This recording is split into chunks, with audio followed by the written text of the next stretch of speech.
Hello friends, आपका स्वागत है हमारे चैनल धार्मिक जिंदगी कहानियाँ में। आज आपके लिए लेके आई हूँ एक और कहानी जिसका नाम है टेढ़ी पूड़ियाँ। फ्रेंड्स, अगर आप हमारे चैनल पहली बार आए हैं तो चैनल को सब्सक्राइब कीजिए और साथ में लगे बेल आइकन को भी प्रेस कीजिए ताकि हमारी कहानी सबसे पहले आप सुन सकें। कहानी पसंद आए तो लाइक और शेयर करें। आपको कहानी कैसी लगी अपनी राय कमेंट बॉक्स में दें। तो आइए कहानी शुरू करते हैं। बहू, आज माता जी का पूजन करना है। घर में ही पूड़ियाँ, हलवा और चने का प्रसाद बनेगा। ओहो, ये त्योहार भी आज ही आना था और ऊपर से ये पुरानी रीति रिवाज, ढोने वाली ये सांस। इनके मुंह में तो कुछ जवान ही नहीं है जो कुछ कह सके माँ से। अरे यार, कभी तो माँ की भी मान लिया करो, हमेशा अपनी ही चलाती हो। इस बार तो अपनी मनमर्जी को लगाम दो।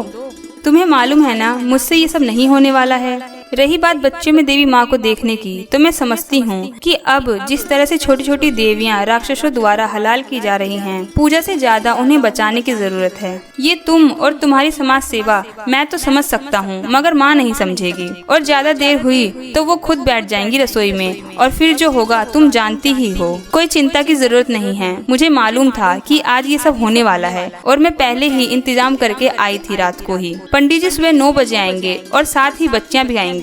लगभग 1 घंटे बाद दरवाजे की घंटी बजी तो पंडित जी के साथ 10-12 बच्चियां भी थीं। पूजा स्थान पर पंडित जी को सामान देकर वह सास को भी बुला लाई। पूजा अच्छी तरह से संपन्न हुई। अब भोग लगाने की बारी थी। जाओ बहू, भोग का सामान ले आओ। लंच बॉक्स, कापियाँ, पेंसिल, चॉकलेट और कपड़े की कई थैलियाँ बहू ने सामने रख दी। अरे ये क्या, कन्या पूजन करना है मुझे, देवी को भोग लगाना है। प्रसाद क्या बनाया है वो लेकर आओ।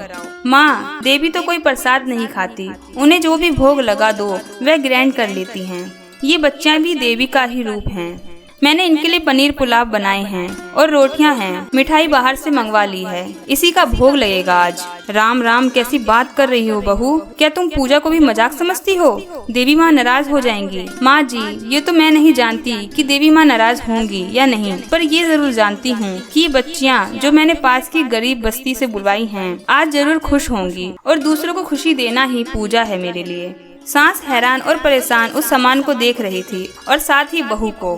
पंडित जी से देवी माँ को मिठाई और भोजन का भोग लगवाकर पूजा समाप्त करे ताकि बच्चियों को भोजन करवाया जा सके। बच्चियों को अच्छे और नए आसनों पर बैठाया गया। सबके सामने भोजन परोसा गया और प्रेम से बच्चियों को भोजन करवाया गया। आइए माँ जी, लीजिए, कन्याओं को अपने हाथों से उपहार दीजिए। अनमने मन से सांस आगे आई तो बहू ने 50-50 के नोट उनके हाथों में थमा दिए। हर बच्ची को लंच बॉक्स, कॉपियाँ, पेंसिल, चॉकलेट और कपड़े की थैली के साथ 50 रुपए दिए।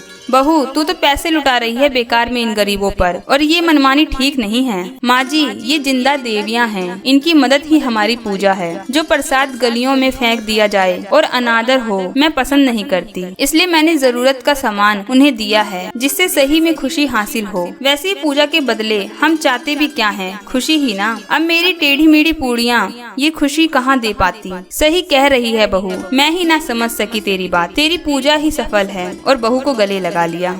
उम्मीद है दोस्तों आपको कहानी पसंद आई होगी। फिर मिलती हूँ एक और नई कहानी के साथ। तब तक के लिए अपना ख्याल रखें।